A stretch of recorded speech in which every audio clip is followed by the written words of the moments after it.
Olá, ouvintes! Começando mais um episódio do Tá de Clinicagem, seu podcast de atualização e revisão em clínica médica. O meu nome é Guilherme Moura. Eu sou Rafael Coelho. Eu sou o Thiago Arnaud.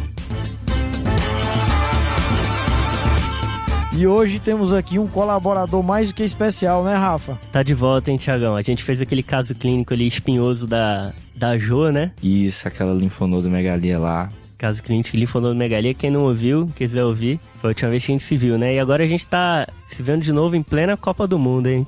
Exatamente. Plena Copa do Mundo, né? Todo mundo aí com coração a mil. Será? A Argentina ganhou hoje, não foi? 2-0, eu apostei no bolão na Argentina. Você tá indo bem no bolão? Tô em segundo no meu, hein? 65 pessoas. Cara, eu comecei em último, eu tô em quarto. Só que só tem 13 pessoas. Depende de quanto apostou, né? E antes de começar o episódio, queria só lembrar do Guia TDC. A gente tá chegando aí no finzinho do ano, lançamos no meio ali em julho o Guia TDC, que é uma plataforma de revisão e atualização em clínica médica, chegando aí a 1.000 assinantes, hein, Gui? Já passamos os 1.000 assinantes. Não, e é muito legal, né? A gente faz essa curadoria dos melhores artigos, não só do Brasil, mas do mundo. Tudo que é publicado nas principais revistas do mundo, os artigos mais relevantes, a gente resume e deixa tudo bem mastigado, né? É, a gente vê o que veio de melhor na literatura, a gente revisa o tema em cima e aí a gente atualiza com a informação a mais ali que o artigo trouxe pro tema. São revisões curtas, a gente tem tanto em texto quanto um podcast especial só pro nosso assinante. E em breve o aplicativo tá chegando, eu vou dar esse spoiler aí, em primeira mão. Opa. Tá chegando o nosso aplicativo. Então, se você se interessou, vai em tadeclinicagem.com.br/guia. E não esquecer, Rafa, que na última semana,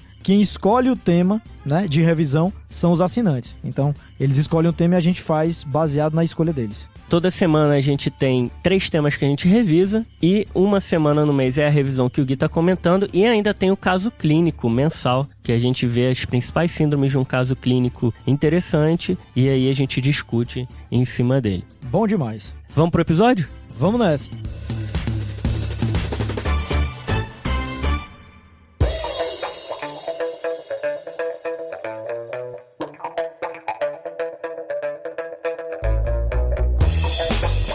E hoje a gente vai falar de quê, Rafa? Bradicardia, Gui. Bradiarritmia, bradicardia, como é que eu chamo isso aí? Olha aí, vamos desenrolar ao longo do episódio, né? É bradicardia, é bradiarritmia, é 50, é 60, como é que é esse negócio? Como é que vai se estruturar o nosso episódio aqui? A gente vai trazer um caso de bradicardia no PS, de um paciente que chega instável, e aí a gente vai conversar como que a gente maneja esse caso e o que fazer depois que ele está internado. Depois a gente vai para um segundo caso de bradicardia estável assintomática no ambulatório. E aí a gente vai falar um pouquinho sobre diferentes tipos de bradiarritmia e como agir em cada uma. E por último a gente vai falar, pessoal, de curiosidades do marca-passo. Então o que o clínico geral precisa saber de marca-passo? Dúvidas? Essa eu tô ansioso, hein, Gui? Acho que é a melhor parte. Vamos lá, A melhor parte vai estar no final. Tiagão, podemos ir lá? Vamos lá. Eu vou te dar um caso aqui. Você tá no pronto-socorro. O Franceildo, de 70 anos, chega lá trazido pela filha com uma queixa de mal-estar, dispneia e desorientação. Começou hoje, tá? 1 hora atrás, ele teve uma síncope e que foi vista pela filha, ela parou, ele não chegou a cair no chão. E de antecedente que ela falou ali na hora, ele tem hipertensão. Aí mostrou que tem atenolol, enalapril, hidroclorotiazida, amlodipino na prescrição. Trouxe as caixinhas do remédio, aquela bolsinha cheia de remédio. Sim, a clássica, né? E no exame físico, você viu que ele estava meio com a perfusão lentificada, com as mãos frias e com a frequência cardíaca de 38 batimentos por minuto. E aí, como é que a gente age nesse caso aí? Pronto. Nosso paciente chegou com a frequência de 38, né? Acho que o ponto principal do nosso episódio é a gente definir aqui para o nosso ouvinte o que é a bradicardia. E tem polêmica nisso aí? Demais, hein? Muita polêmica. E aí, é 60, é 50? Então, é porque tem pontos da literatura, em alguns locais se fala que frequência abaixo de 50 é uma bradicardia, e tem locais que se fala que frequência abaixo de 60 é bradicardia, tá? Então, se você disser um ou outro, não tá errado, tá? Por uma questão pessoal, minha preferência, eu prefiro usar o corte de 50, porque tem muita gente, principalmente atletas de alto rendimento, que o cara pode ter uma frequência mais baixa normalmente, entendeu? Tem até uma história, que eu não sei se é verdade, da Copa do Mundo de 2014, né? Do Brasil. Do Brasil, Copa do Mundo do Brasil. 7-1. 7-1, exatamente. Que foram fazer uma pesquisa para ver quanto era a frequência cardíaca basal dos jogadores. E aí? E aí dizem que o Lionel Messi bate a 47, atletazão de alto rendimento, Cristiano Ronaldo 52 e do Brasil pegaram o Fred. Diz que o Fred bate a 87. Não fala mal do Fred na minha frente não, hein, Gui? Muito bom. Mas então, o ACLS te copiou, viu, Gui? Foi. Eu acho que o ACLS pensa igual a você, não é não? Eles colocam 50, né? Eles acreditam que esse vai ser o corte abaixo do qual, se o paciente está tendo sintomas relacionados, né, à frequência cardíaca baixa, então essa bradicardia vai ser considerada instável. Boa. Então, frequência cardíaca abaixo de 50, se tiver entre 50 e 60 com sintomas, fica duvidoso se é por conta da frequência cardíaca e sintomas. Então é por isso que o ACLS coloca esse corte de 50, né? Ele chegando agora, você vai de cara atender ele e aí na sala de emergência ali, o que seriam as primeiras medidas? Bom, aí, né, pessoal, a gente tem que lembrar do passo a passo do ACLS. Acho que isso aí todo mundo já deve estar craque. Mas aquele clássico ABCDE, né, a gente vai passar por tudo isso e saber que o nosso paciente inicialmente precisa de um eletro, né? Obviamente, você vai tentar ver ali qual ritmo que esse paciente vai ter, vai prover, né, ver se ele tem uma via aérea adequada, vai ver como é que estão os sinais vitais, tudo isso daí que o Rafa meio que já passou pra gente. E aí, a gente vai passar para os possíveis sinais e sintomas que estarão relacionados a essa frequência cardíaca baixa. Então, quando eu passei o caso, ficou incompleto, né, Thiago? Então, eu acho que faltou ali dizer como é que estavam os outros sinais vitais, como é que estava a saturação do paciente, vai colocar o oxímetro, vai monitorar, vai pegar um acesso venoso, vai fazer o eletro de 12 derivações que você comentou. E a gente vai, você falou do ABCD, né? Então, via aérea, respiração, circulação, tem que ver como é que tá a pressão do paciente. Pela perfusão que eu te dei, parece que ele tá mal perfundido. Então, a gente vai agora definir se essa bradicardia, ela é instável ou estável. E o algoritmo, ele vai para lados completamente diferentes, né? Exatamente. Se o paciente estiver estável, é um paciente de ambulatório, né? Isso aí. Se ele chegou no PS e tá sem esses sintomas de instabilidade, a gente vai monitorar e observar e aí ver os outros motivos dele ter ido. Se ele tiver com sintomas de instabilidade, a gente vai para um outro caminho. E aí, Tiagão, qual que são os sintomas de instabilidade? Perfeito. A gente tem que lembrar, né, que esse paciente que está com a frequência cardíaca baixa vai ter sinais de baixo débito, mas a gente tem que definir bem o que vai ser esse sinal de baixo débito, né? É uma hipotensão que está tendo repercussão no quadro sistêmico dele? Tem sinal de choque, ou seja, essa perfusão periférica lentificada com implicação em outros sistemas? Exemplo, alteração do status mental. É uma coisa que a gente tem que pensar bem. O paciente está com desconforto torácico. A gente já puxa aquela caixinha da síndrome coronariana aguda, por exemplo. E outra coisa que a gente tem que lembrar é o paciente que, às vezes, né, tem uma insuficiência cardíaca aguda também. Então, isso vai estar dentro do campo do paciente que vai manifestar uma bradicardia instável. Exatamente, Thiagão. Assim, eu acho que, cara, mais importante do que você decorar os sinais e sintomas é você entender o que está acontecendo. Tá? Então, o que é que acontece? O paciente que tem uma frequência cardíaca muito baixa a ponto de levá-lo a ter sintomas, isso quer dizer que o débito cardíaco não está conseguindo suprir a necessidade de determinados órgãos. Então, pare para pensar. Se a frequência cardíaca está muito baixa, não chega sangue suficiente na cabeça. Então, o paciente fica rebaixado. Se a frequência cardíaca está muito baixa, eu começo a ter represamento de sangue no pulmão. Então, o paciente entra em edema agudo de pulmão. Entendeu? Se a frequência cardíaca está muito baixa, o débito reduzido, eu não consigo perfundir direito as minhas artérias coronárias. Então o paciente vai começar a anginar. Então você tem que entender a lógica da coisa, entendeu? Se você entende a lógica, lógico, é importante você saber os sinais e sintomas. Mas se você entende a lógica, você consegue entender o que está acontecendo com o paciente naquele momento. Boa, Gui. O ACLS divide em 5, né? Que você comentou: hipotensão, estado mental alterado agudamente, sinais de choque, dor torácica ou sinais de isquemia e sinais de insuficiência cardíaca, né? Aí entra a dispneia, que você comentou, Exato. Né, Gui? O edema agudo. O edema agudo. Esse paciente, ele estava com desorientação, então talvez tenha uma hipoperfusão cerebral aí. Ele estava com a perfusão periférica lentificada, e aí eu já adianto que ele estava hipotenso, tá bom? E ele estava com dispneia também. Então esse é um paciente instável. Então aqui, né, Rafa, nesse caso a gente não tem dúvida que esse paciente é um paciente instável, tá? E que até que se prove o contrário, a instabilidade dele está sendo causada por essa frequência de 38, né? É lógico que no andar da carruagem a gente tem que ver se não tem alguma outra coisa associada. Mas a princípio, um cara que chega para você com esse quadro e uma frequência de 38, desconfie que é uma bradicardia instável. E aí, o que fazer diante de uma bradicardia instável? Rafa, você não me falou o ritmo, você tá me enganando aí, hein? Tá Ainda querendo não. me enrolar. Faltou o eletro, hein?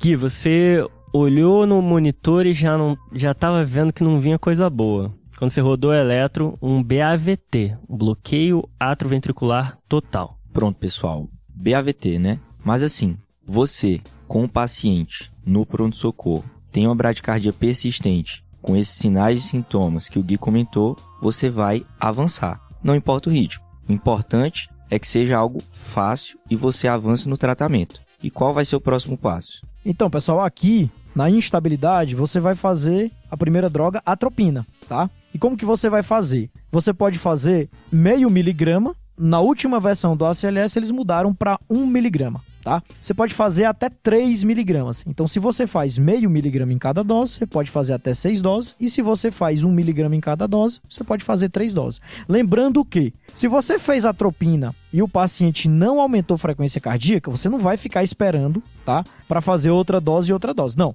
Aí você vai ter que avançar no ACLS, que aqui a gente pode escolher entre marcapasso transcutâneo, dopamina e adrenalina, tá certo? Se você achou estranho a gente comentar sobre atropina no BAVT, só uma breve observação. Realmente, alguns tipos de arritmia respondem melhor à atropina do que outros, né? Bradiarritmias. E o ACLS, ele é feito para que você não perca muito tempo identificando qual tipo de bradiarritmia que é, qual ritmo que tá. Mas, realmente, no BAVT, a atropina não é o remédio que vai ter uma grande diferença ali, né? Teoricamente, não agiria para reverter o BAVT. Então, é muito provável, e como acontece aqui no nosso paciente, que ele não vai responder à atropina. Então, a gente rapidamente já vai para o segundo passo que o Gui falou, que são outras drogas vasoativas ou o marcapasso transcutâneo. Exatamente, Rafa. E só um comentário em relação a isso. O que acontece, pessoal? Os receptores parasimpáticos do coração, eles estão acima do feixe de His,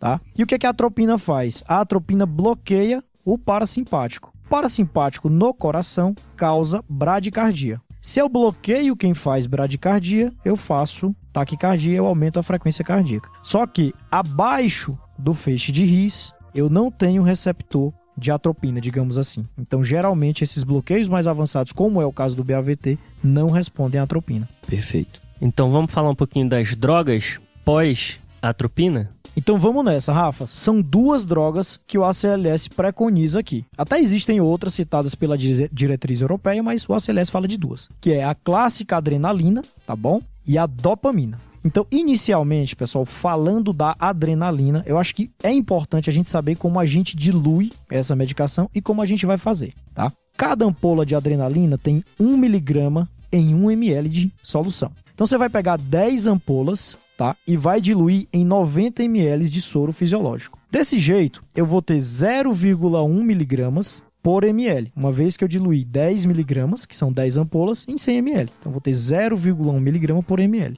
Ou 100 microgramas por ml. Lembrar, pessoal, que a velocidade preconizada pelo ACLS é 2 a 10 microgramas por minuto, tá certo? Então, vamos converter isso para ml hora. Se eu tenho 2 microgramas em 1 minuto, em 1 hora, eu vou ter 120 microgramas, certo? E por que eu estou dizendo isso? Porque as bombas de infusão, elas funcionam programadas em ml hora, de um modo geral, tá? Então, se eu faço 120 microgramas por hora e eu tenho uma solução de 100 microgramas por ml, eu posso iniciar, tá, a 1,2 ml por hora dessa solução. Lembrar que a adrenalina não entra aqui na jogada a questão do peso. A gente tem várias medicações que são diluídas em micrograma quilo minuto. A adrenalina é micrograma minuto. tá? Então a grande vantagem da adrenalina é que não precisa calcular por peso, e aí a gente faz essa diluição de 10 ampolas de adrenalina em 90 ml de soro, começa a 1,2 ml hora e pode subir ali até 6 ml hora.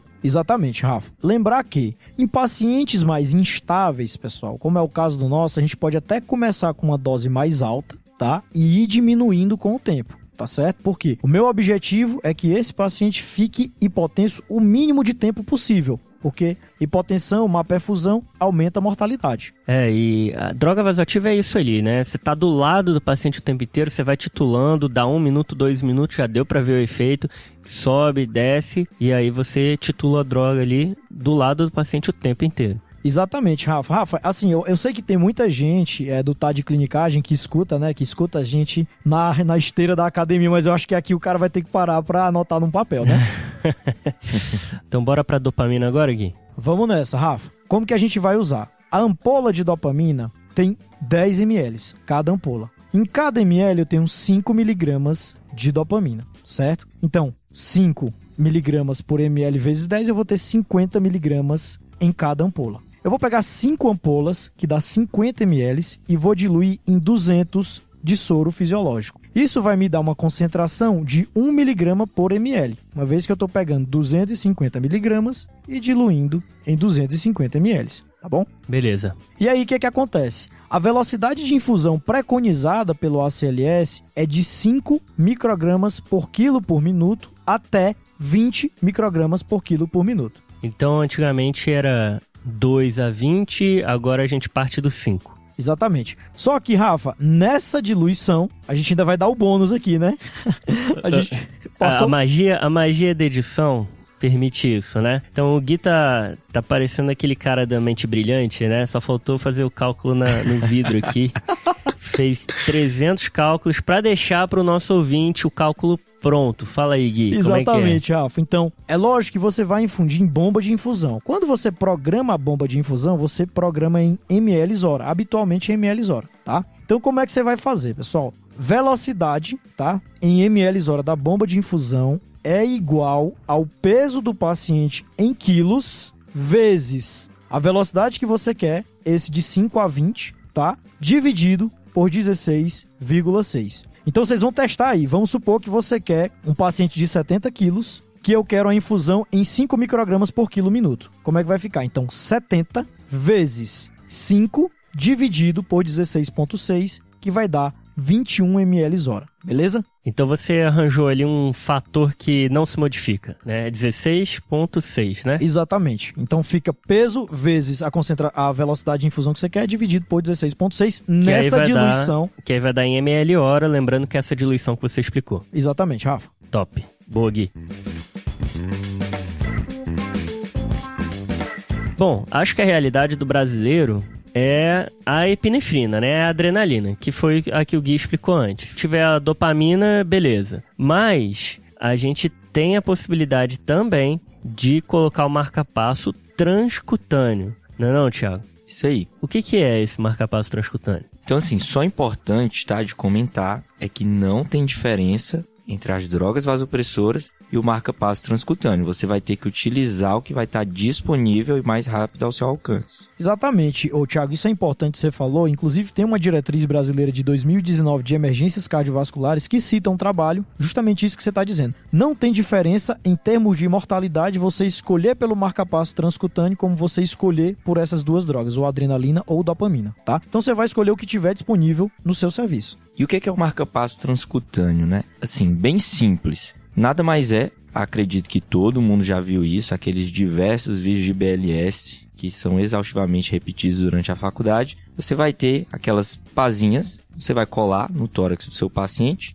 uma pá ali no hemitórax direito, outra pá no hemitórax esquerdo, para passar uma corrente no coração. E essas pás vão estar ligadas ao seu aparelho de desfibrilador, né, que você vai ter no pronto-socorro, e aí você vai setar adequadamente esse marca-passo transcutâneo. Exatamente, Thiago. Então, só para frisar, pessoal, geralmente, todos os que eu vi até hoje, né, os aparelhos de desfibrilação, que você vai chocar o paciente, eles têm a função de marca-passo, tá? O mais clássico que eu vejo nos pronto-socorros é um da Philips, tá? É um aparelho da Philips, então todos esses aparelhos vão ter essa função de marca-passo. Então você vai pedir, vai atrás das pás adesivas, tá? Então você vai conectar as pás adesivas no aparelho de desfibrilação e vai setar na função de marca-passo. Não é isso, Thiago? Isso daí. Assim, parece simples, mas se você não parou para ver o marca-passo e nem sabe se tem ou não essas pás disponíveis no seu serviço, é sempre importante checar, porque aí você vai ter que dar uma olhadinha, saber onde é que conecta, saber como setar essa função de marca-passo, e sempre é importante você conhecer o aparelho que está ali disponível no seu serviço. Então, dica de plantão, vá antes e conheça os aparelhos que tem lá, né? Acho que se não tiver o marca-passo transcutâneo no local que você trabalha, é provavelmente porque não tem a pá, ou então foi usado e aí não substituíram, alguma coisa assim aconteceu. Porque como o Gui falou, os aparelhos de desfibrilador, de uma maneira geral, também tem a função marca-passo. Então o negócio é ter o material ali da pá. Exatamente. E aí, como o Thiago falou, você pode conectar, pessoal, geralmente você vai conectar uma pá no ápex do coração, ou seja, bem assim, inframamilar à esquerda, e a outra pá você vai colocar um pouco mais acima, só que à direita. Uma outra forma de você colar é, você pega a pá que fica no ápex, cola lá, e a outra pá você bota nas costas, imediatamente uma em cima da outra, uma paralela à outra. É uma outra forma de você colar. Aí beleza, Thiagão. Então eu peguei, vamos supor que eu tenho marca-passo, colei as pás, botei na função de marca-passo, e agora, o que eu faço? A programação do aparelho, como é que vai funcionar? Beleza, pessoal. Então assim, só é importante lembrar que é uma corrente elétrica passando no peito do paciente. Então tem que fazer sedanalgesia. Exatamente, Thiago, incomoda bastante, né, cara? E aqui um adendo interessante é que o marca-passo transcutâneo, ele tem uma energia mais alta porque ele tem que transpassar toda a caixa torácica, né? Músculo, osso, para chegar no coração e tentar fazer a captura. Por isso que a dose é alta e incomoda. Perfeito. Então, conectou as pás adesivas, conectou o cabo no seu desfibrilador, você vai setar, procura no seu aparelho a função marca-passo, beleza?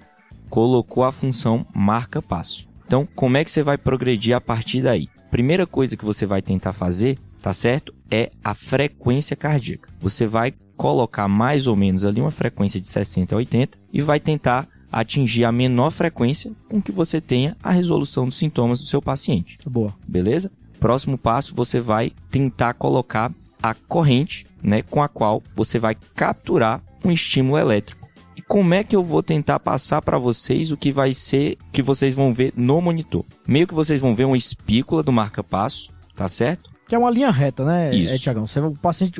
pronto. Um traço em pé que vai passar a linha de base, beleza? Esse traço, ele vai estar sendo enviado ali na tela constantemente, regularmente. E você vai ter a captura elétrica quando ele estiver condizente com o QRS. Ou seja, a espícula do marca-passo está gerando um QRS, ou seja, um batimento cardíaco. O momento que você captura, que você chama limiar de captura, é o momento em que cada espícula gera um QRS. E esse QRS, pessoal, é diferente do QRS do paciente, entendeu? É isso que você vai ver. Se você está vendo o marca-passo, você está aumentando a energia, e você está vendo alguns que a espícula sempre entra, gera um QRS, mas você está vendo QRS diferentes, que é o QRS do paciente, aqui ainda não capturou. O momento da captura é, cada espícula gera um QRS, diferente do QRS do paciente, que aí vai ser o QRS do marca-passo. Boa, Gui. Perfeito. Você viu esse traçado no seu aparelho, o que você vai fazer a partir daí? Você vai aumentar a corrente em 2 mA.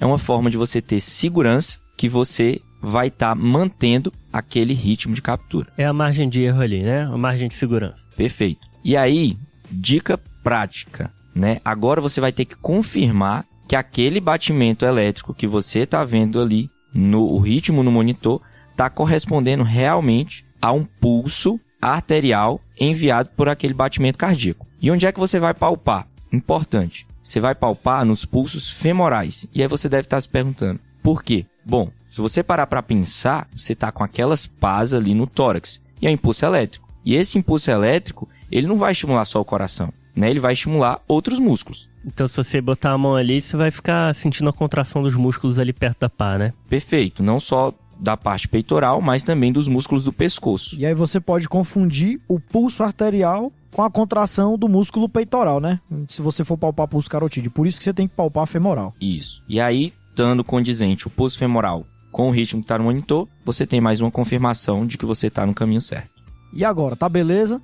Gente, tanto a adrenalina, dopamina quanto o marca-passo transcutâneo são pontes para uma estratégia mais segura enquanto o paciente está tendo aquela bradiarritmia instável. Qual que é essa estratégia mais segura? É o marca-passo transvenoso. Então você passa, você vai chamar, né, a equipe que fizer isso no hospital, se você trabalhar em UTI, dependendo da sua expertise. Acho que tá fora aqui do escopo desse episódio explicar sobre marca-passo transvenoso, como que passa, até porque você só tá ouvindo a gente e não tá vendo, né? Então fica difícil no podcast fazer isso. O marca-passo transvenoso vai ser passado e aí o paciente vai ficar em ambiente de UTI, monitorizado, internado. Beleza, Rafa, exatamente. E aí, o próximo passo é a gente ver se o paciente tem alguma causa reversível para apresentar aquele ritmo. Porque todo paciente que chega com a bradiarritmia instável e ela não se reverte, ele vai precisar de um marca-passo definitivo.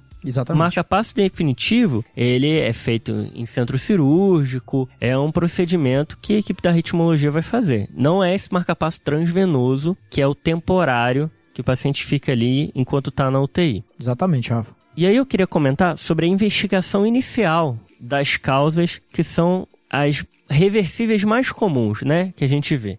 E aí separei em 5 grupos. O primeiro, medicações e drogas. O segundo, isquemia, um infarto. O terceiro, endócrino metabólica. O quarto, hipovolemia. E o quinto, aí eu botei um balaio junto aí de infecções, inflamação, doenças reumatológicas. O primeiro seriam drogas que podem causar uma bradiarritmia grave e que o paciente vai continuar ali enquanto aquela droga está circulando. Queria chamar a atenção aqui para 3 grupos de drogas: antihipertensivos, antiarrítmicos e drogas psicoativas, psicotrópicas. Certo. Tá? Os antihipertensivos, lembrar principalmente do beta-bloqueador, da clonidina, dos bloqueadores de canal de cálcio que são seletivos do coração, né? Verapamil, diltiazem. Os antiarrítmicos aí um monte, né? Mas assim, lembrar da amiodarona, procainamida. Se for antiarrítmico, você vai checar ali que se pode dar esse problema. Certo. Digitálicos, né? Digitálicos. E drogas psicotrópicas, lembrar do lítio, lembrar dos anticolinesterásicos centrais, são muito usados no contexto de demência. E também dos antipsicóticos ali, o Aldol e por aí vai. Beleza? Além disso, tem outras drogas que podem acontecer, então cabe num paciente que está com esse quadro de uma bradiarritmia você olhar todas as drogas que ele usa e dar uma passada ali na bula, uma droga por droga, ver se pode causar isso. O segundo grupo é a isquemia, que é o infarto, né, Gui? Exatamente, Rafa. Então, principalmente em infartos de parede inferior, tá certo? Que geralmente vai pegar a coronária direita, e a coronária direita é quem irriga o nó sinusal, de um modo geral isso que acontece, o paciente pode apresentar uma bradicardia instável, tá? E aqui, na maioria das vezes, ele reverte essa bradiarritmia, tá certo? Em guidelines anteriores, você tinha que esperar para colocar um marca-passo definitivo até 14 dias do infarto. Então, o paciente infartou, você fez uma bradiarritmia instável, você passou o transvenoso, você tinha que esperar 14 dias para ver se haveria reversão desse ritmo. No último guideline do ESC de 2021, no caso do ano passado, de dispositivos, ele diminui esse tempo para 5 dias, tá bom? Boa, Gui. Beleza. O terceiro, hipovolemia, né? Então, você vai dar o suporte ali do ACLS, do ABCD, teria que se resolver ali naquele primeiro atendimento. E o quarto grupo, que é aquele infecção, inflamação, reumato, são várias doenças, tá? O americano fala muito da doença de Lyme. Do carrapato, né? Do carrapato. Aqui no Brasil, a gente tem que lembrar das miocardites, tá? Das endocardites infecciosas, mas nem toda infecção ali vai ser reversível, né? Então, doença de Chagas. Exatamente. É um quadro que aí já não seria, a princípio, reversível. Não. Doença de Chagas tem muito, né, cara? Aqui no Brasil a gente tem muita doença de Chagas e com relativa frequência, quando o paciente evolui para a forma arritmogênica, ele faz bloqueios mais avançados. Doenças de reumato, tipo lúpus, pode dar um BAVT, artrite reumatoide por nódulos reumatoides, né? E, finalmente,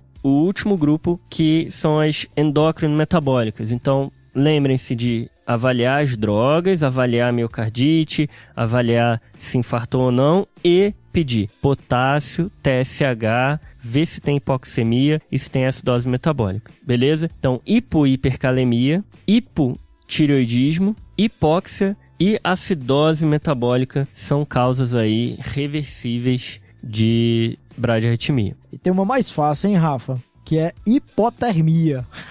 O paciente com hipotermia, ele pode apresentar bradicardia e bradicardia sintomática. E aí o tratamento é você aquecer o paciente, né? Boa, Gui. Principalmente nos estados mais frios aí do Brasil, a gente sabe como a gente vê gente chegando da rua com hipotermia, né? Pois é, cara. No ano que a gente veio fazer prova, Rafa, aqui em São Paulo, infelizmente teve dias muito frios em junho, né? E teve moradores de rua que morreram, cara, de hipotermia. Foi até uma questão da Santa Casa de São Paulo. Isso me marcou porque era contextualizado com o ano que a gente fez prova. E aí, só pra lembrar, achado do elétron, né? Onda J de Osborn. Exato. Então, assim, só um comentário sobre o TSH, né? A gente pede, mas apesar do hipo e hipertireoidismo serem consideradas causas reversíveis, só 20% dos pacientes que fazem um bloqueio atrioventricular por esses motivos resolvem após o eutireoidismo. Então, essa é uma informação que tem na diretriz americana, achei bem interessante. Então, o hipo e hipertireoidismo são causas reversíveis, mas muitos pacientes vão acabar indo para o marca-passo. Essas são as 5 principais grupos, né? Mas lembrando que tem um grupo especial que eu não comentei, que é do pós-operatório. Aí existe todo um cuidado diferente, principalmente pós-operatório de cirurgia cardíaca, TAV. A gente tem que ter um olhar aí para bradiarritmias. Exatamente, Rafa. E uma coisa interessante, até da prática mesmo, cara, todo paciente que vai para cirurgia cardíaca, revascularização, seja cirurgia aberta, né, troca de válvula, ele sai com marca-passo epicárdico. Sabia disso? Então o paciente sai com marca-passo epicárdico, os fios saem aqui mais ou menos na região infraesternal, e aí se houver necessidade, os fios já estão lá, é só você ligar o aparelho do marca-passo transvenoso, é o mesmo aparelho do transvenoso, entendeu? Legal, hein? E aí o paciente, à medida que o paciente vai evoluindo bem, 2, 3 dias depois não evoluiu com nenhum bloqueio, você vai lá e tira, o cirurgião vai lá e tira esses fios de marca-passo epicárdico. Epicárdico fica bem na superfície do coração, não é interno. Top, Gui. Então esse paciente, né, o Franceildo, ele usou atenolol e a gente descobriu que ele usou 2 vezes a dose a mais do prescrito, que mudou recentemente, ele se confundiu, e esse foi o motivo do BAVT dele, e ele reverteu o BAVT depois que a droga foi metabolizada, ficou lá com o marca-passo transvenoso e não precisou do marca-passo definitivo. Tirou o marca-passo, foi bem para casa. Um comentário interessante aqui, Rafa, que é importante você saber quando indicar, mas é muito importante você saber quando não indicar o marca-passo definitivo. E uma classificação 3, ou seja, você não deve fazer, de acordo com a diretriz do ESC do ano passado, é justamente esse caso. É o paciente que tem um bloqueio AV avançado por uma causa reversível, como foi esse caso, né? Então aqui você realmente não tem indicação de colocar marca-passo definitivo, uma vez que a causa foi revertida. O washout da droga, né? Boa. Vamos para o segundo caso então, pessoal?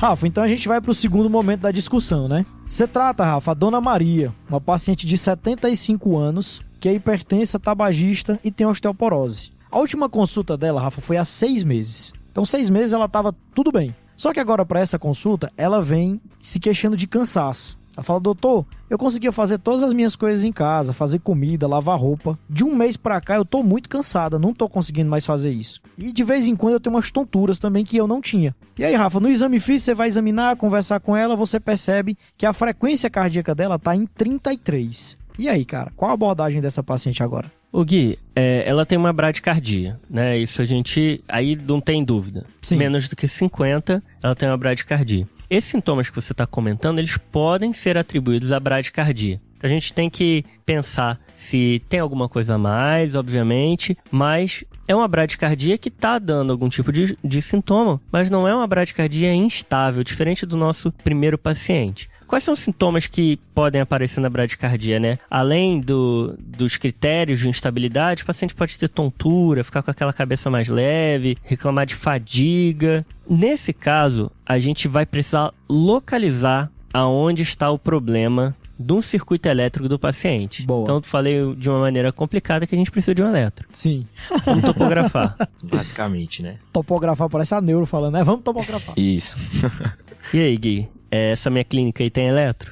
Tem, Rafa. Então, a gente rodou um eletro e você viu que a paciente tem um bloqueio atrioventricular do segundo grau, MOBITS 2. Tá? Então é um bloqueio que a gente chama bloqueio avançado, não é isso? Beleza, Gui. Então vamos só conceituar aqui quais são os tipos de bradiarritmia que a gente tem. A gente pode ter um problema da condução ali da região do átrio, né? Que ocorre por vários motivos, mas tem relação com fibrose, idade, que a gente chama de disfunção do nó sinusal. E aí existem alguns ritmos, né, Gui, que podem aparecer. Exatamente, Rafa. Quando a gente fala de disfunção do nó sinusal, a gente tem basicamente 4 ritmos que podem ser possíveis no eletro. Então a gente tem as pausas, então o coração do paciente está batendo lá e de vez em quando ele faz uma pausa de 2, 3, 10 segundos. E aí para chamar de disfunção é acima de 3 segundos. Exato. Tem a síndrome brad-tac, tá? Que o paciente tem momentos que faz taquicardia e momentos que faz bradicardia, ele vai alternando. Tem a bradicardia sinusal, que é basicamente o paciente baixar a frequência, mas ele tem lá o PQRS bonitinho. E tem os ritmos de escape. Lembrando que, se o nó sinusal, que é a estrutura celular de maior frequência cardíaca, não assume, se ele tem um problema, alguém mais embaixo vai assumir. Que pode ser a região juncional, tá? Então o paciente vai ter um ritmo de escape juncional. Você não vai ver, de um modo geral, onda P no eletrocardiograma. Ou pode ser um ritmo de escape ventricular, que é mais baixo ainda e a frequência é menor. Então tende a ser, digamos, mais grave. Boa, Gui. Então a gente falou aqui da disfunção do nó sinusal, ou o paciente pode ter um bloqueio atrioventricular, que é o BAV. Nos bloqueios, a gente tem 4 principais grupos aqui. O bloqueio atrioventricular de primeiro grau, que é quando o PR está maior do que 200 milissegundos, ou seja, existe um atraso atrioventricular entre a transmissão do átrio para o ventrículo, que nem é um bloqueio, não deveria nem se chamar de bloqueio. O de segundo grau, em que existe uma condução atrioventricular, mas ela não é 1 para 1, então assim, não é um batimento atrial para 1 ventricular, existe uma falha ali no meio do caminho. O MOBITS do segundo grau, a gente pode ter um alargamento do PR até bloquear, que é o MOBITS tipo 1, ou o bloqueio de repente, que é o MOBITS tipo 2. O bloqueio de terceiro grau é quando não existe condução atrioventricular, e o bloqueio avançado ou de alto grau é quando a gente tem mais de 2 P's consecutivas que não conduzem em uma frequência fisiológica constante. Então, quais são os bloqueios que são mais tranquilos? O de primeiro grau, que é o PR fica mais alongado, e o de segundo grau, MOBITS tipo 1, tá? A partir do MOBITS tipo 2, avançado, alto grau e terceiro grau, aí a gente fica um pouquinho mais preocupado com esse nosso paciente. Então, pessoal, tem até uma analogia muito legal que se faz dos bloqueios com os plantonistas, né? Então, se você tem um bloqueio atrioventricular do primeiro grau, é aquele plantonista, seu colega, que todo dia ele chega atrasado do plantão.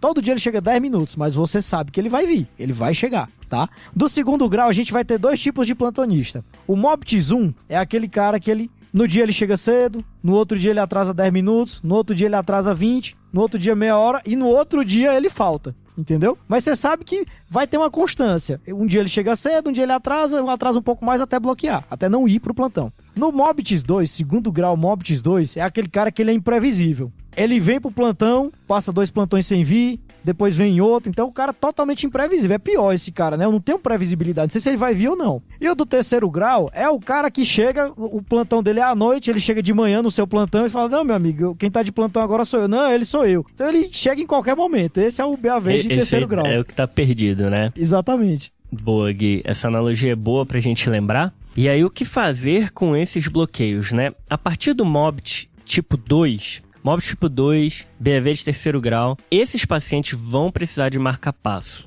tá? Considerando que não existe uma causa reversível que nem foi a causa do nosso primeiro paciente. Exatamente, Rafa. E só frisando que aqui esses pacientes precisam de marca-passo independente de sintomas. Então o paciente chegou para você completamente assintomático, mas ele tem um bloqueio desse avançado, tá? Um bloqueio desses influenciantes que o Rafa citou, ele vai precisar de marca-passo definitivo. Já o paciente que tem disfunção do nó sinusal ou um BAV de segundo grau MOBITS tipo 1, esse paciente, se for assintomático, ele não tem indicação de marca-passo, tá? Exatamente, Rafa. Já se ele tiver sintomas, se ele for um paciente instável, a gente vai conduzir igual ao paciente do primeiro caso. tá? Mas existem situações em que o paciente não está instável, mas ele tem muitos sintomas ao longo do dia, atrapalha o dia a dia, como é o caso da nossa paciente, da Dona Maria. Isso pode ser, eventualmente, uma pré-síncope, um mal-estar inespecífico, mas principalmente fadiga, algo que atrapalhe a funcionalidade do paciente. Nesses casos,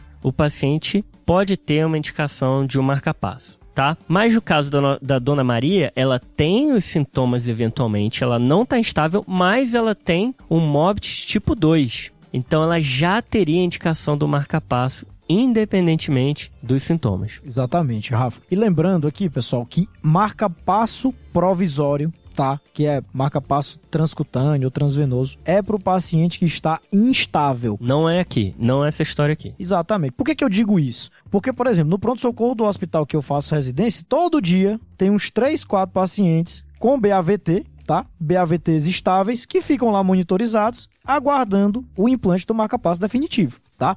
Então, marca-passo provisório é igual a instabilidade, tá certo? Boa, Gui. E aí essa paciente vai estar internada, a Dona Maria vai ter indicação de passar o marca-passo, enquanto isso a gente vai ter que procurar qual é a doença que está levando a esse quadro inteiro, tá? A gente comentou das causas reversíveis, a gente tem que fazer essa avaliação aqui para ela também, tá? Mas lembrar que a gente tem várias outras causas que levam a bloqueios, que levam a bradicardia. Lembrar das cardiomiopatias, tanto isquêmicas quanto não isquêmicas. Lembrar da doença de Chagas, que eu já comentei na infecção, mas também de doenças infiltrativas, como a amiloidose. E lembrar também da sarcoidose cardíaca, que leva a granulomatose ali e que pode levar a esse quadro. Como é que a gente faz essa investigação, Gui? A gente costuma pedir um ecocardiograma como um exame inicial e, dependendo da suspeita, a gente vai para imagens mais avançadas, tomografia, ressonância cardíaca e por aí vai. Exatamente, Rafa. E assim, todas essas causas que você falou são realmente causas de bloqueios avançados, né? Mas não esquecer da degeneração senil, né? O paciente vai envelhecendo e, de um modo geral, é a principal causa de bloqueio. A gente tem, tanto na disfunção do nó sinusal, quanto no bloqueio atrioventricular, uma relação com senilidade, né? Então, envelhecimento. Isso tem relação com doenças fibrosantes, cardíacas, e que são doenças diferentes, mas que levam ao mesmo caminho ali, a mesma expressão clínica, que é a bradicardia. Então, se você não achar nenhuma dessas que eu comentei, causas secundárias, tem sempre aquela causa, entre aspas, idiopática. Exatamente.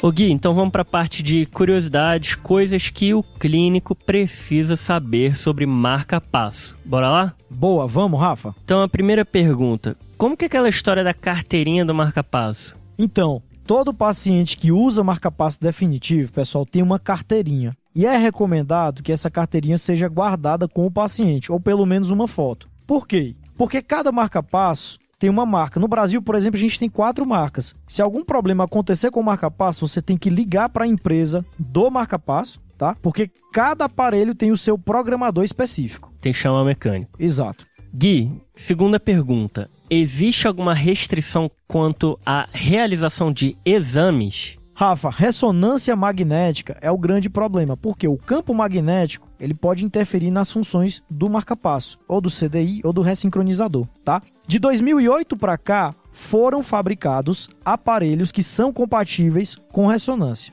tá? Só que existem 3 situações que são inegociáveis. Eu não posso fazer de jeito nenhum ressonância no paciente. Quais são elas? Paciente que tem eletrodo de marca-passo fraturado, tá certo? Paciente que tem eletrodo epicárdico, então aquele marca-passo que você bota por fora do coração, digamos assim, ali no pericárdio. Paciente que tem marca-passo transvenoso, que a gente falou, o provisório, porque senão ele sai do lugar, tá? E o paciente que tem eletrodo muito antigo, porque esquenta demais. Então essas situações são inegociáveis, não dá pra fazer ressonância. Tá bom, então vou ter que avaliar ali que tipo de marca-passo que é, talvez conversar até com um especialista, né? Exato. Pra tomar essa decisão. E tem mais algum outro exame que tem algum problema? Rafa, um exame que tá super na moda aí, moda verão, né? Que o pessoal gosta, a nutrição gosta, né? Que é a tal da bioimpedância, né? Hoje você tem balanças que fazem bioimpedância, você tem relógios que fazem bioimpedância. E o que é a bioimpedância? A bioimpedância é um pulso elétrico que vai percorrer todo o seu corpo, lógico que você não sente, né? E com isso ele vai calcular aquela porcentagem de gordura, porcentagem de músculo, metabolismo basal. Super na moda, todo mundo faz. O problema é, o paciente portador de marca-passo não pode fazer bioimpedância, porque a bioimpedância pode afetar o marca-passo. Cara, Então, essa informação é muito boa. Atenção, geriatras que pedem bioimpedância aí, fazem para avaliar sarcopenia. Faz sarcopenia no idoso, então é a população aí que tem mais chance de ter marca-passo, cuidado. exatamente. E uma outra coisa, Rafa, é quando você vai fazer, por exemplo, colonoscopia ou endoscopia. Se não tiver biópsia, não tem restrição. Agora, se tiver biópsia, aí tem sim restrição ao uso do marca-passo, porque na biópsia, se for usar bisturi elétrico, pode interferir no marca-passo. Então, vou puxar para a próxima pergunta então, hein? Quais são os cuidados pré-operatórios ali? Quais orientações são importantes para o paciente que tem marca-passo? Então, Rafa, todo paciente que tem marca-passo, antes dele realizar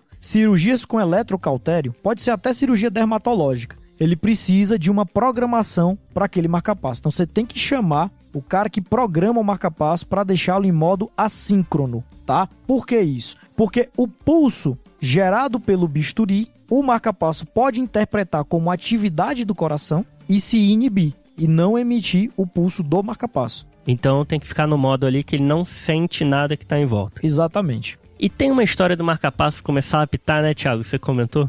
Tem isso daí. Pode deixar o paciente bastante assustado e quem tá em volta mais ainda. Pessoal, é o seguinte, marca-passo apitou, vá para o pronto-socorro, porque tem 3 principais causas de apito de marca-passo, digamos assim.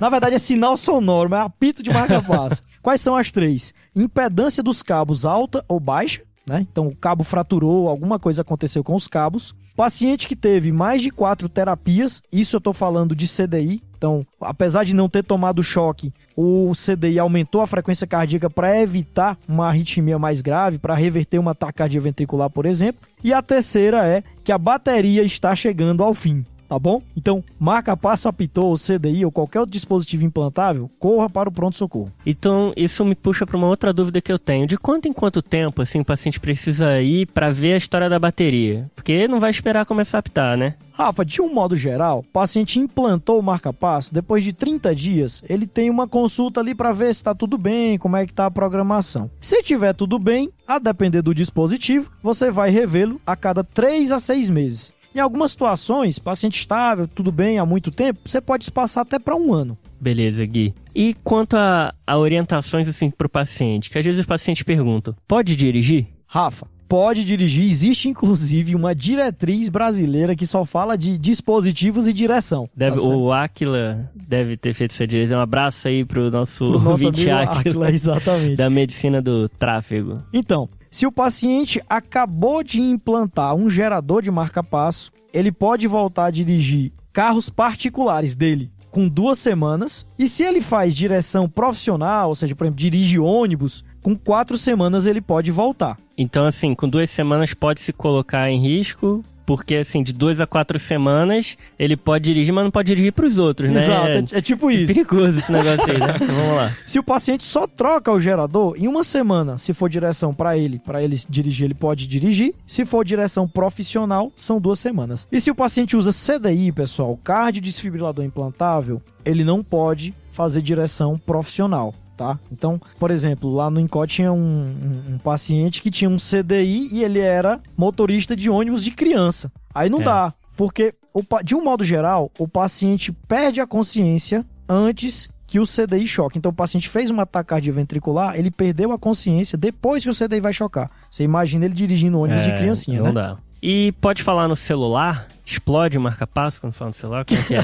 Cara, isso é interessante, sabe? Porque saiu um trabalho do iPhone 12. Vocês sabem disso? Ih, não. Com essa nova tecnologia de recarga sem fio, o iPhone teve que colocar na traseira dele um ímã, né? Um ímã mais forte. E aí fizeram um trabalho mostrando que quando o paciente anda com o iPhone no bolso da camisa, nossa, não em acredito. cima do marca-passo, ele pode deixar o marca-passo em modo assíncrono. Tá? Então assim, você não pode andar com o celular no bolso da camisa, mas falar no celular, principalmente com a distância maior do que 15 centímetros do marca-passo, ok, pode falar, não tem problema. Mas não vai andar com o celular no bolso da camisa em cima do marca-passo. Então você vê que essa dúvida não é uma bobagem, né? Não é. E quanto a atividades físicas, quais são as orientações? Rafa, quanto à atividade física, depende muito da atividade. Assim, caminhada, com 2 semanas que você implanta o marca-passo, você pode fazer. tá? Exercícios envolvendo os membros superiores. O paciente pergunta, né? Doutor, eu implantei um marca-passo, eu posso andar com sacola? De um modo geral, com 4 semanas você pode fazer, tá certo? Agora, o que você não pode fazer? Atividade de impacto, por exemplo, rugby, tá? O cara bate em você. Mas... Atividade marcial. O cara botou o marca-passo pra fazer rugby. Pois é. Mas é verdade, é dia a dia, né? É, dia a Pode dia. O cara ser. vai te perguntar. Arte marcial, pegar um murro em cima do marca-passo, quebra o marca-passo, né? Ah, tá. Então também não dá. Se o paciente for fazer futebol, basquete, até dá, só que existe uma camisa especial, eu nunca vi, aqui no Brasil, com um acolchoado em cima do marca-passo. Olha só. Aí dá pra você fazer. Maravilha. E essa história aí de imã, como é que funciona? Rafa, tem até uma história, cara, anedótica do local que a gente fez residência. Olha essa. O paciente foi para uma avaliação da neurocirurgia. O paciente tinha tido um HSA, tá? Assim, tava super grave. E aí ele usava um marca-passo. Enquanto ele aguardava a avaliação da neurocirurgia, ele parou e infelizmente evoluiu a óbito. Aí ficou aquela correria, né? Uma dúvida que, pelo menos, eu sempre tive essa dúvida, eu tinha muito essa dúvida. Ah, o paciente parou, faleceu, o marca-passo dele tá lá jogando espícula. Ei, o que eu faço com isso? E aí o pessoal ficava atrás de um imã de alto-falante. Não, traz um imã de alto-falante, porque quando eu coloco o imã em cima do marca-passo, o marca-passo para. Alto-falante? É, alto-falante de som. Ah. Todo alto-falante de som, né? Caixa de som. Tem imã. Tem imã. É, o pessoal andava atrás de um imã pra botar em cima do marca-passo, dizendo que o marca-passo parava. Aham. Na realidade, pessoal, o que acontece? Quando você coloca um imã em cima do marca-passo, isso serve para esse trabalho, né, que eu falei do iPhone 12, de um modo geral, o marca-passo entra em modo assíncrono. E o que é isso? O marca-passo trabalha num sistema de feedback com o coração. Então, se o coração tem um estímulo próprio, o marca-passo se inibe. Então, o coração entrou, não precisa estimular ele. Deixa o coração bater sozinho. Deixa o coração bater sozinho. Exatamente, tá? Quando eu coloco um imã em cima do marca-passo, ele fica que nem aquelas pessoas que a gente chama pessoas de personalidade difícil, não tem? Aquela pessoa que tem que ser tudo do jeito dela. Sei. Ah, não, eu não quero tá aqui eu e você, mas tudo tem que ser do meu jeito. É mais ou menos isso. Então ele fica por conta própria. Ele fica por conta própria, independente da atividade do coração. Então isso é mito. Esse negócio de dizer que bota um imã em cima do marca-passo e ele para, é mito. Ele, de um modo geral, vai funcionar em modo assíncrono, tá bom? Falando então assim, isso é um problema muito comum, né? Em óbito, o paciente faleceu e tinha marca-passo. O que fazer? Porque tem que saber se ele vai ser enterrado ou se vai ser cremado, né? Exatamente, Rafa. Se o paciente for enterrado, ele pode ser enterrado com marca-passo, não tem problema. Até tem a questão, muita gente fala, mas a questão ambiental, porque o marca-passo tem uma pilha, pode contaminar o solo. Mas de um modo geral, o paciente pode ser sim enterrado com o marca-passo dele. Agora, se o paciente for ser cremado, aí o marca-passo tem que ser removido, porque corre risco de explodir, tá? Durante a cremação. E aí, como é que remove? Chama a equipe da cirurgia cardíaca, cada hospital vai ter seu protocolo. Exatamente, Rafa. Cada hospital vai ter seu protocolo, mas de um modo geral é isso. Você vai chamar a equipe de cirurgia. Não precisa ser especificamente da cirurgia cardíaca, porque o marca-passo geralmente é superficial. Alguém habilitado vai lá e tira esse marca-passo. Entendi. E aí o paciente chegou na emergência parado, tem algum cuidado diferente na CLS que eu tenho que ter? Então, Rafa, tem alguns, mas assim, o que eu chamo mais atenção. Primeira coisa, o ideal é você iniciar as massagens cardíacas com o marca-passo em modo assíncrono. Ou seja, se você tiver o tal do imã, você vai jogar o imã em cima do marca-passo e vai fazer as compressões, tá? Por quê? Porque como o marca-passo funciona, como eu disse, em sistema de feedback, ele pode interpretar as contrações cardíacas como atividade cardíaca. E aí ele não entra. Você tá comprimindo ali e ele não vai entrar. Exato. E aí ele não vai entrar, por exemplo, no paciente que tem um BAVT. Então você coloca é difícil o imã... do paciente voltar. Exato. E você dificulta a volta do paciente. Entendi. E um outro cuidado que você vai ter que ter é chocar longe do marca-passo do paciente, tá? Se você tiver as pás, você pode colocar uma pá na frente e uma outra atrás, nas costas do paciente, tá bom? Longe do marca-passo. Fechou. Então, vencemos bradiarritmias e marca-passo. Exatamente, Rafa. É claro que é um mundo, a gente tentou aqui falar da parte mais prática, né? Do que fazer. E fechou, né? Vamos pros salves? Vamos nessa. Vamos lá.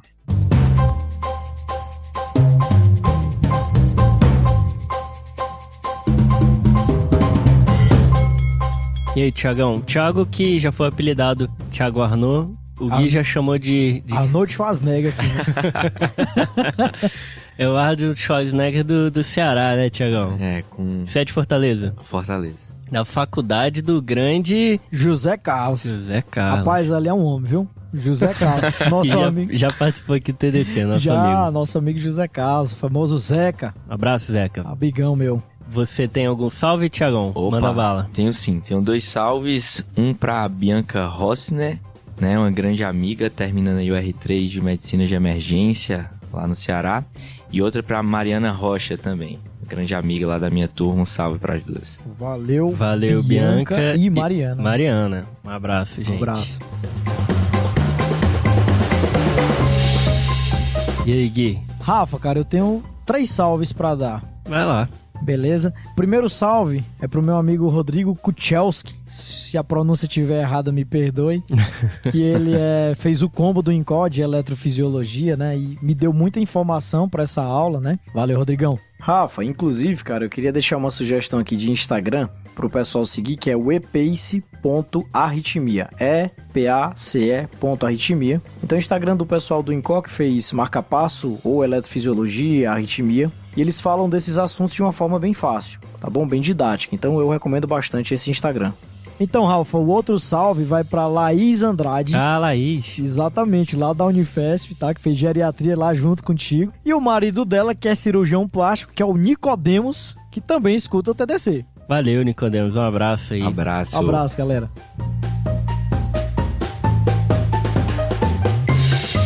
Então foram os 3 salves do Gui. O meu salve vai para Gabriele Nascimento. Ela é lá da Universidade de Pernambuco. Pediu um salve para a turma de medicina 111. E, cara, assim, a Gabi já mandou várias mensagens pra gente, vários feedbacks. Ela é assinante do guia. E a gente gosta assim, pessoal. Quando vocês acompanham a gente, mandem o que vocês gostam, o que vocês não gostam, o que tem que mudar, o que de novidade valeu a pena, tem que continuar. Que é assim que a gente continua crescendo e continua agradando aí. Continua ajudando aí dentro do possível. Então ela é de Recife, lá do Pernambuco. Então um abraço, Gabi, e pra toda a sua turma aí 111. Um abraço, Gabi. Grande. E a turma 111 aí também.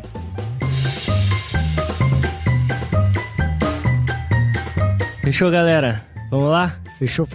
Obrigado, Thiago. Valeu, Gui. Valeu, Rafa. Valeu, Thiagão. Falou. Galera. Valeu. Tchau.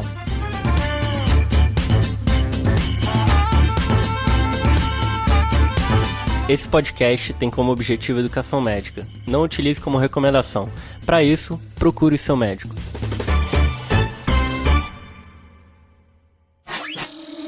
Essa é uma produção do Bicho de Goiaba.